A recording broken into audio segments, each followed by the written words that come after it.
What is up, guys? So, I was hoping that Cosmic Wonder would do a breakdown of Thor Love and Thunder. Maybe he can go ahead and enlighten me on, on this Thor Love and Thunder. Because I'm not gonna lie, maybe it was better than the teaser trailer. I just got some doubts as far as like the story and a little bit too much sense of humor. Like, I knew it was gonna be sense of humor in this movie. I just hope it's not too much and certain things like it sounds like politics and stuff like that is involved. If it's not involved, I'm good. If it is, that would be kind of disappointing for me. But let's see what he broke down and let's see what Cosmic Wonder has to say of this trailer. What is going on, everybody? Welcome back to the Cosmic Wonder, where we talk all things Marvel and MCU. I'm your host, Warren Thompson, and we just got the first full trailer for Thor Love and Thunder. And it did not disappoint. We got our very first look at Christian Bale as the villain of Thor Love and Thunder, Gorr the God Butcher. And I have to say, it was better than the first, I was a little bit worried at first because we saw some of the toy leaks of him. We saw the lightning strikes from Thor. Fantastic on screen. Used the hammer and stuff. Movie looks like it's going wasn't to be too bad, and include quite a bit in it, including the classic Thor Ragnarok humor. I like that which, look of course, from that was directed by Taika Waititi and Christian Bale as the bad guy. So I'm expecting kind of the same, but on a bigger scale. So let's break down everything that we saw in this trailer, including an explanation of who Gorr the God Butcher is and why exactly he is out there butchering gods. So be sure to subscribe so you don't miss out on any future Marvel-related videos. Let's get into it. So this trailer opens up with Christian Bale is played as Gorr. Thor to a bunch of people of an alien race. Now, this could be the Intedites, like I mentioned in my last trailer breakdown. They're from the comics and they are blue.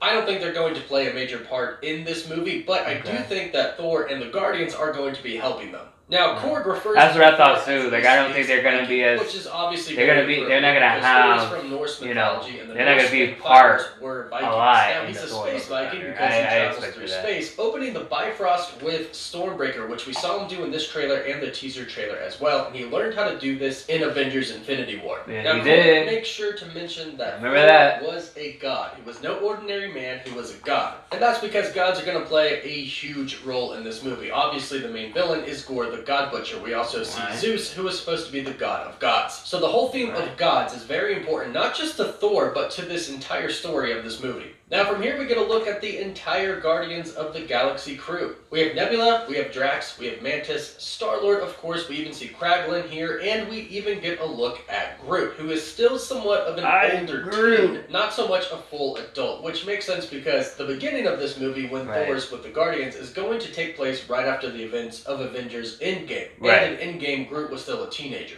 Now, Korg says Thor went on a journey. We can see him strike Stormbreaker into the ground, and his costume changes. This appears to be where he goes from. I'm not gonna lie to you, that was really cool. With the Guardians to a new Thor, Thor the God of Thunder, who is going to seek out. I just hope he becomes a savage, like he was in Infinity War. I hope he becomes savage. An insanely huge dead beast, and this beast is actually a god, Thalagar the Behemoth. And it comes from Thor, God of Thunder #3 from the comics, which was actually Gorr the God Butcher's debut. And this god was actually a friend of Thor's. And in the MCU, in Thor Love and Thunder, this is how Thor is going to know that Gorr the God Butcher is hunting down gods. Now, at first he won't know it's Gorr. He'll know that something or someone out there is hunting gods, and he's going to have to figure out who. More on that in a bit. Now from here, Korg says that he got in shape. He went from dad bod to god bod. And we can see him working out. Yeah, that was pretty funny. That was a nice one. He went from dad bod to god bod. It's fine one way, but he is pulling it the other way. And obviously it works because Thor is in the greatest shape we've ever seen in this trailer.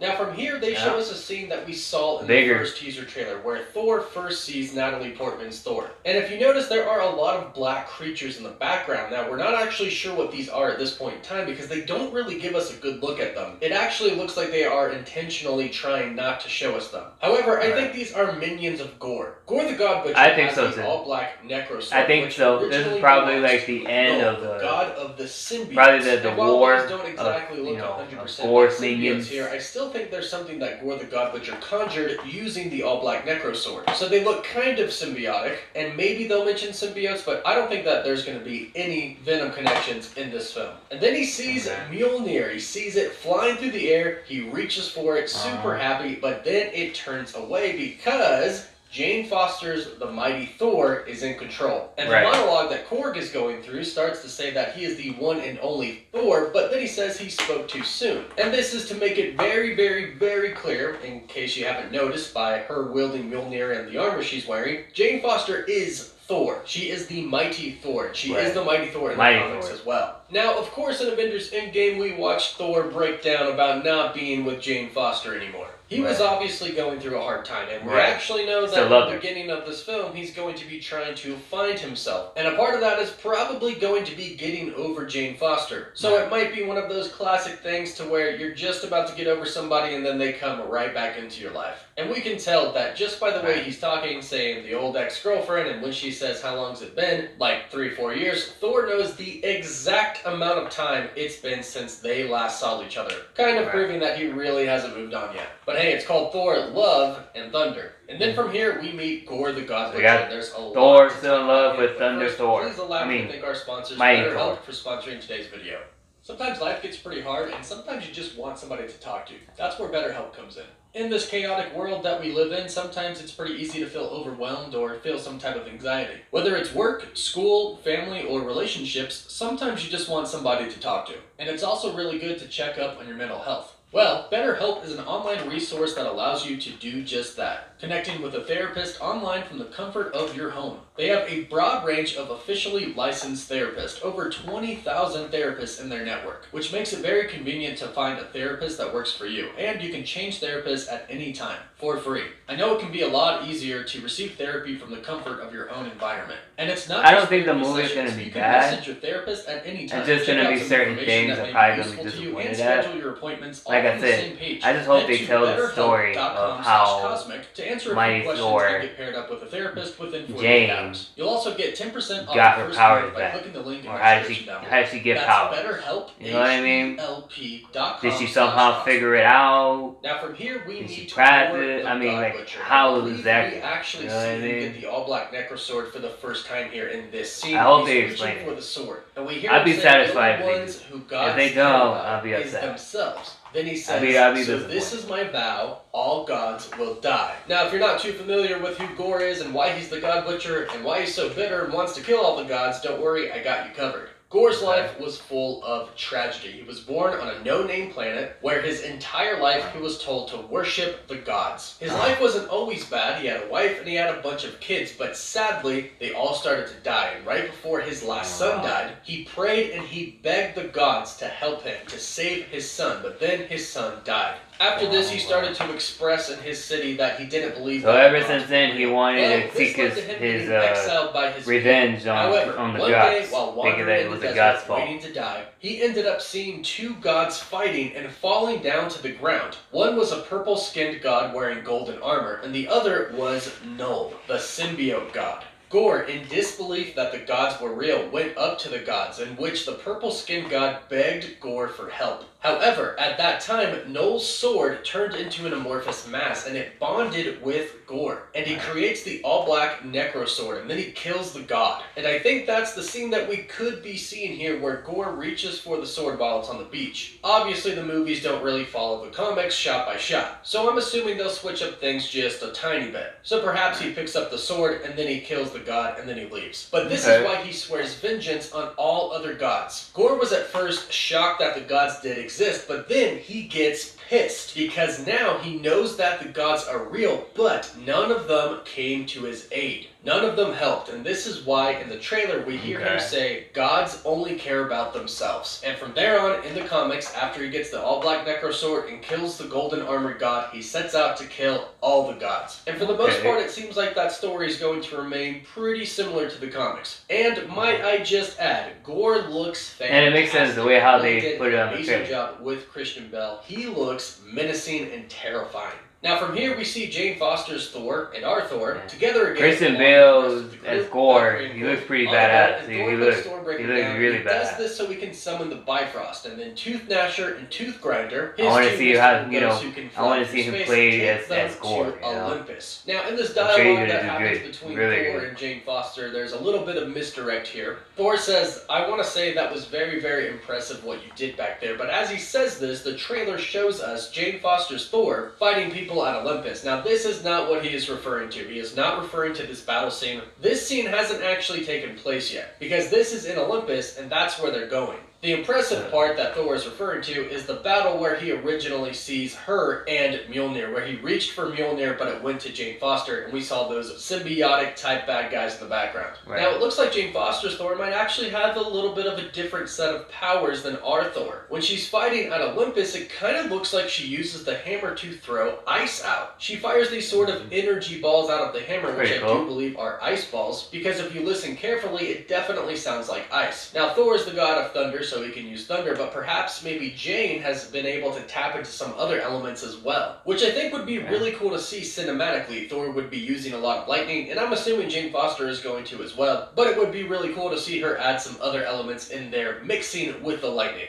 Now from here, we really see Gorr the God Butcher's power. We see him take his sword, bash it into a planet, and the whole planet gets destroyed. Now this could be a planet, it might also be a moon, but either way, he destroys it, which shows that he has massive power. Now, towards the end of the trailer here, we see Thor, Jane Foster, and Valkyrie in what looks to be kind of another dimension, kind of like a little bit of a negative zone here. Now, I don't actually think that it's the real negative zone from the comics. I actually think it has something to do with where Null came from, the creator of the symbiotes who I mentioned before, who Gorr got the Necrosword from. In the comics, before the Celestials created our universe, Null existed in the Endless Void. And he's also originally from the Primordial Void. So I'm thinking that this is some type of void reality where Gorr can go to, and he can transfer people to as well. This is where I believe they are all fighting. And if I had to assume, I would say that this is a place where Gorr is probably much stronger in his own realm. And I actually think that they're in their whole, home. you know, He's Sony in has his the rights home. to Venom, They're fighting symbiotes and in his everything. home. I think that Marvel Studios is probably going to course, he will be in his Null stronger and Gorr state. the God Butcher into one person, kind of like they did with Hela in Thor Ragnarok. Now what's really cool is that Gorr actually says to Thor, "You're not like the other gods that I've killed." I'm assuming we'll meet many gods in this movie, and I'm sure some of them are going to be stuck up and arrogant and not really care about anybody else but themselves, which is why Gorr wants to kill a good majority of the gods. But this shows us that our God of Thunder is different, and our Thor says it's because he has something worth fighting for. And as he says this, we see the little pinkies of Thor and Jane Foster kind of grab onto each other, kind of showing us that they are in love and they are back together, which we love to see. Now, something that's really, really cool in a blink and you'll miss it moment is, I'm sure it's where expected, Valkyrie is fighting otherwise Gorr. she wouldn't be in the She's movie. actually using a lightning bolt to fight against Gorr, and of course, she's going to get this from Zeus. Whether or not she takes it from him or he gives it to her. Because if you remember that in the endgame, he still hasn't gotten over the feeling for Jane. Hold So her hammer up in the air and summon. it was only a matter of Now, time. she's in some sort of a chamber, and if you notice to her left and her right, we can see certain statues. And some of them are very, very familiar. If you look to the right of her, we can actually see the heads of the Living Tribunal, and we can also see next to it the head of the Watcher. Now, to the left, it looks to be someone who looks like the Grim Reaper. However, the Grim Reaper in Marvel Comics does not have a skull for a face. But Lady Death does have a skull for her face sometimes, and that's who this could be. Now, there are two other statues behind Lady Death, but they're really, really hard to make out. The one in the far back could be the cosmic entity Infinity. This seems to be some sort of a chamber of very, very powerful entities, so it would make sense that Infinity would be there because we see the Living Tribunal and the Watcher. And the one in the middle kind of looks like it could be destroyed. Again, we don't get a really clear look at it. But these statues do look like they're made of gold, so this most likely is on Olympus. And I'm guessing that Zeus is going to be able to provide some sort of an insight on other gods to Thor. Now, Thor is over 1,000 years old, so he probably knows a good amount, but not as much as Zeus, because remember, Zeus is supposed to be god of the gods. And I'm sure Thor only knows about Zeus through his father. His father's probably mentioned him at some point in time. But in this final scene here, we see Thor on Olympus, and it doesn't look like it's going too well for him.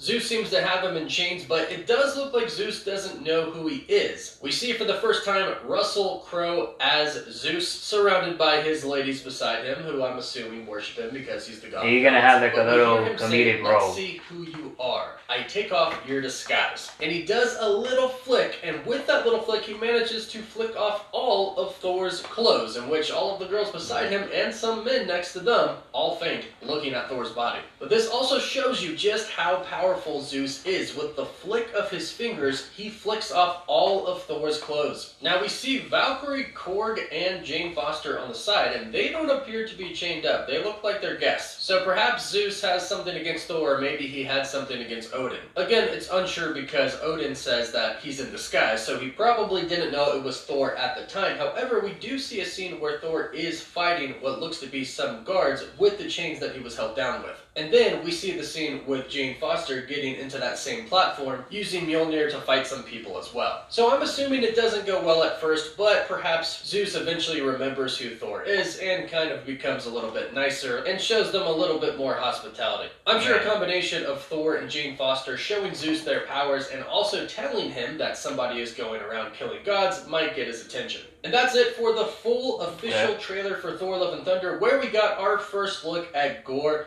the God Butcher. Be sure to let me know what you think about this trailer and how Gorr looks in the comments down below. And let me know your favorite part. Don't forget to like the video and of course subscribe so you don't miss out on any of the latest Marvel videos. For live updates, you can follow me on Instagram and Twitter. And as always, thank you all so much for watching.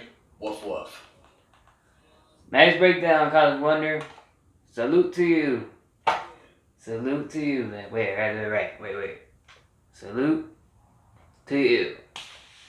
You know, this one actually, you know, the way how you broke it down, it kind of makes me feel a little bit more confident in this movie. You know, it makes me feel a little bit more confident. You know, and like I said, the trailer was a lot better than the teaser trailer. You know, just like I said, you know, there's some things that I'm a little bit concerned about. Like I said, if it's not too much sense of humor. And, you know, I'm cool with sense of humor. I'm cool with that. Just not too much. Especially if he's gonna face Gorr. Like, I don't need no sense of humor in there. I mean, he's in a war. You know, doesn't need to be that, you know, lay back, you know. But that, and, you know, as long as, you know, politics or all the woke stuff is not in it, we're good, you know. And like I said before, I want them to show us how did Mighty Thor, aka Jane, got her powers. I want Marvel to explain that. Okay, if they can explain that and everything else, I'm good. Yeah, I'm good. You know, and I love Thor. You know, I love Thor, and I want to see more of Thor's story, and I want to see more of, you know, what's become, and has he gotten stronger? Because it seems like we're gonna have the Savage Thor that we seeing at Infinity War. You know, let me tell you, man, when he showed up at that war in Wakanda, when he showed up, oh my God, man, Thor was as savage as he ever was. He was savage. That dude was beast mode, and to me, he could have taken out Thanos by himself, just like the Scarlet Witch. You know, all you need, to tell you the truth, you don't even need Iron Man. You don't need Captain America. You don't need anybody else. There's only 2, maybe 3 people that can easily taken out Thanos. That's Thor, that's the Scarlet Witch, and then Captain Marvel. You know, not really care too much about Captain Marvel, but, you know, based on the power that she has, she could have taken out Thanos as well. So you have those 3, and that's pretty much it, just because of their powers, you know. So I'm going to be checking it out soon, so you guys stay tuned for my review on Thor Love and Thunder. So yeah, man. So let me know in the comments below, what do you guys think of the Thor Love and Thunder? Do you guys think it's gonna be good or not?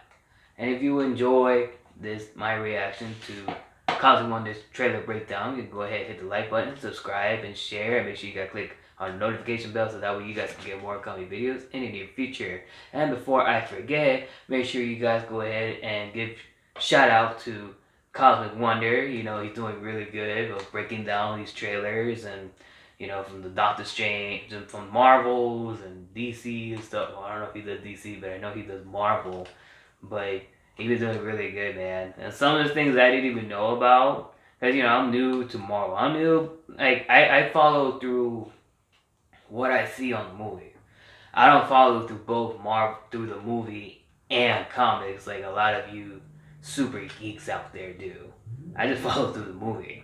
So, you know, so for him to break down these type of, you know, trailers for Marvel movies, you know, it's good. So that way, you know, I know what to look out for, and I know what's coming, and I know who each characters are. You know what I mean? You know, and I know who Mighty Thor is. Just like I said, I just want Marvel to present it in the film, not through the comics, in the film. You know, that's all I want. You know what I mean? If I could get that, I'm cool, man. I'm satisfied with it. You know what I mean? So, you know, so it seems like, I mean, I may be jumping to conclusion, but, well, I may be jumping into conclusion early, but it seems like it's gonna be like a early, like an average movie, like an average good time. That's what I'm getting at here. But I could be wrong. It might be one of the best Thor movies we ever gotten. Who knows? But that's just my opinion. So let me know, like I said, let me know in the comments below what you guys think of Thor Love and Thunder. You guys are going to be good? You guys think it's going to be average? You guys going to think it's bad? And let me know. And once again, if you enjoyed this video, you go ahead and hit the like button, subscribe, and share. Make sure you guys click on the notification bell so that way you guys can get more coming videos in the near future. Alright guys, well, until next time, peace out.